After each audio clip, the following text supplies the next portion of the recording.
behind me, and we came off the corner, and there's a guy standing in the middle of the racetrack. You can download it for free on iTunes and at mrn.com right now.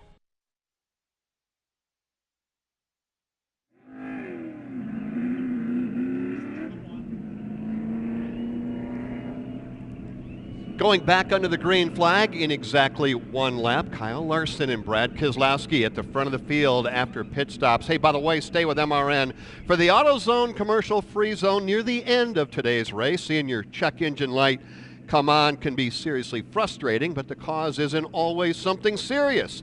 The free AutoZone Fix Finder service can help you troubleshoot the likely cause, so get in the zone, AutoZone. A moment ago, Jason Toy was telling us about all the handling problems Kurt Busch was having. Another pit stop again in front of Jason Toy for Kurt Busch. Yeah, Kurt came back in. They thought they wanted to check the tires, make sure it wasn't equalizing. That wasn't the case, so they brought him back down with one to go, took off the right rear, went in under the shock on the right side, made an adjustment, put 2 rounds back into it to try to balance it out. So they're going to see how this next run to the end of stage 1 works for him.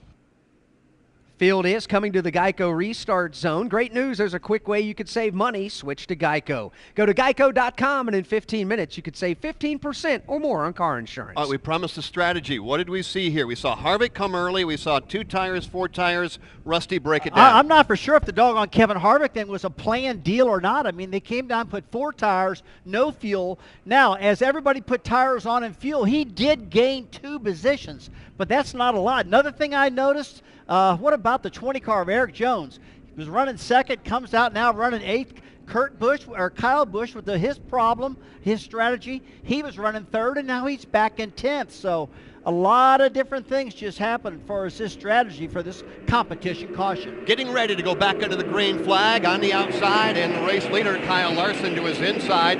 That is Brad Keselowski. Then it's Daniel Suarez and Jimmy Johnson, William Byron, and Joey Logano. They fan out 3 wide back for the 5th and 6th position. That's where Ryan Blaney goes to the bottom of the racetrack, trapping Joey Logano in the middle. Eric Jones up high.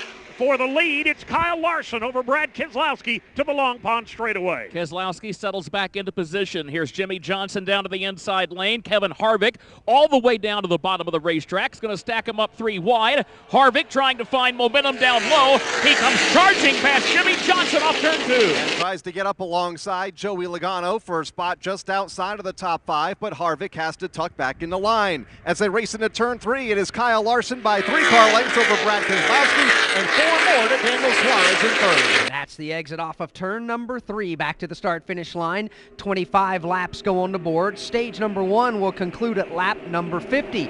We mentioned Kevin Harvick trying to pull a bit of a strategy there with crew chief Rodney Childers. Steve Post, was it strategy or was there something else? It was a planned strategy. Come in on lap number 19, take your 4 tires, come in on lap 22 after the caution was out, do a splash of fuel. Their goal to be the number 1 car on 4 tires, and they missed it just because he had to crack the throttle getting around Kurt Busch or Kyle Busch down here on pit road. But their goal, they gained 2 spots, and they were the 2nd car in line with 4 fresh tires. Now we're going to see how those 4 tires pay off as we run to lap 50 in the end of this stage. Well, right now he is running with a group of cars down the short straightaway headed back to turn number 3. Kevin Harvick is. He lines up right behind Logano, William Byron, and Daniel Suarez as they make their way off 3, coming back to the line. 26 laps are now complete. Kyle Larson, Brad Keselowski at the front of the field. Dave, why don't we drop back and pick up Kevin Harvick and see what he's up to? He's riding back there in the number 6 position right now, Jeff. He's about a car length and a half to 2 car lengths off the back bumper of Joey Logano. An equal gap back to the Ryan Blaney machine. Another car length back to Kyle Busch. So Harvick for the moment is settled in position 6. We talked about Jimmy Johnson being bypassed a couple of laps ago. He falls back in the line in the 9th position, working his way off the end of the Long Pond straight. So Jimmy will try to regroup and try to move back up from there.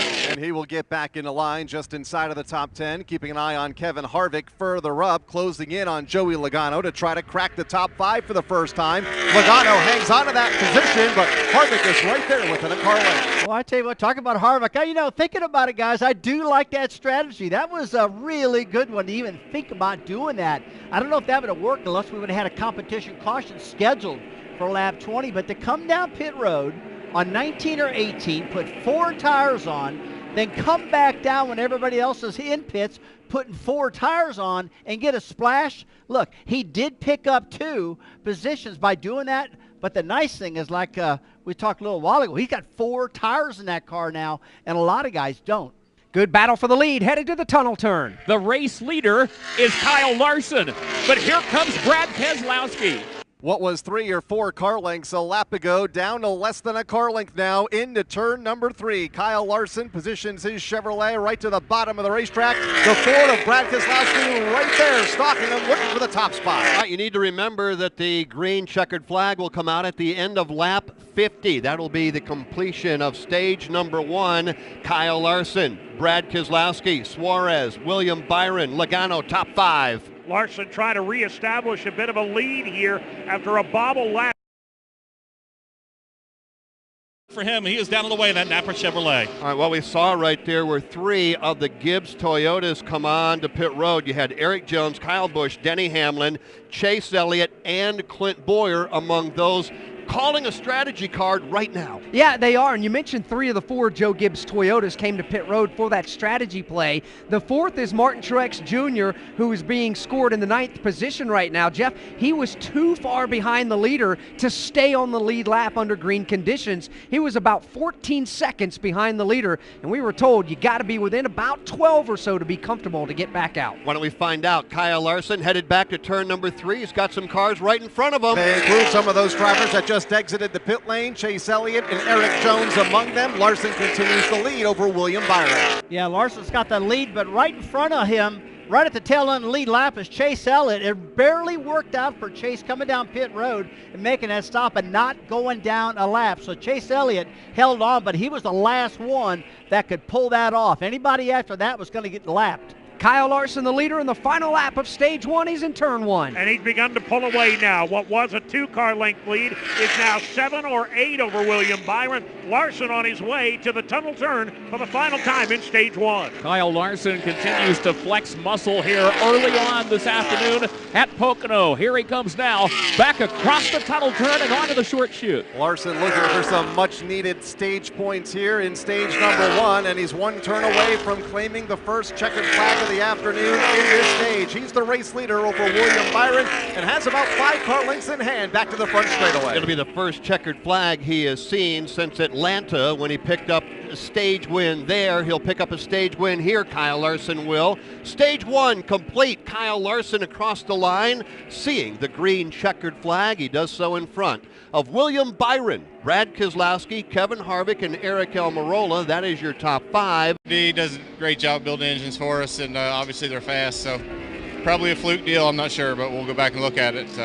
Frustrating day. All right, frustration for Martin Truex Jr. It's a track that he considers to be one of his home tracks. He's not going to finish up here today. Last lap now before pit road will close, and guess what? Here come the race leaders onto pit road. Chase Elliott will make a stop in the Napa Chevrolet. Right behind him, Jimmy Johnson doing the same thing, and Dylan, another teammate, also on pit road. All 3 of the Hendrick cars on pit road here with the exception of William Byron. Alex Bowman down the way. They made a chassis adjustment on his Exalta Chevy. Jimmy Johnson in as well, complaining he's tight also. Just an air pressure adjustment on the 48 car. So giving up the opportunity to get stage points from the race lead, that gives the lead now to Kyle Larson. But we don't know exactly how much Sunoco fuel was left in the tank. Well, I was going to say, you can't run it out of gas. You run that thing out of gas right here, Dave Moody, and you might as well just park it, because 2.5 miles around, all flat, no banking. You run out of fuel after you miss pit road, and it's going to be a long day. Worst case scenario, Jeff, is you come off turn 4 thinking you're fine, and then it begins to sneeze and buck and wheeze, and you run out of gas on the longest front straightaway in NASCAR. You're 2.5 miles from home, and like you said, no banking to help you get there. You might as well get out and walk. Here's Kyle Larson now, the race leader, coming back to the tunnel turn. His advantage, half the distance of the Long Pond straightaway. Back to Joey Logano. They work toward turn 3. Looking for yet another stage win here this afternoon in Pocono, and he is all by himself at the front of the field. Kyle Larson into turn 3 and back to the front straightaway. With 1 more lap to go before stage number 2 ends, Kyle and Kurt pointing out Larson at the front of the field, having the opportunity now in 2.5 miles to get his second stage win of the day. today and is only his third of the entire season. And that's nice, racking up some points right there. You're talking about 20 stage points he's going to rack up with stage 1 win, stage 2, and that's nice to have in your piggy bank when you're racing for a championship, that's for sure. Kyle Larson, Logano, William Byron, Brad Keselowski, and Ryan Newman. That is a very much jumbled up top 5. Off 1, headed towards the tunnel turn. Kyle Larson has nobody nearby. Here he comes across the tunnel turn now. Open racetrack ahead of him. Open racetrack behind him as well. All by himself on the racetrack is Kyle Larson, half the length of the short chute back to Joey Logano in that second spot into turn 3. Nice and easy. One more turn to go for Kyle Larson. Exiting turn number 3, the flattest of the 3 corners on this scalene triangle shape Pocono Raceway. Green checkered flag is in the air, and the blue and white Credit One Bank Chevrolet Camaro from Chip Ganassi Racing and Kyle Larson, they take stage number 2 in front of Joey Logano, who finishes the stage 2nd, William Byron 3rd, Brad Keselowski 4th, and Ryan Newman 5th. The Money Lion caution flag comes out. As we watch the suburban garden gnome carefully without disturbing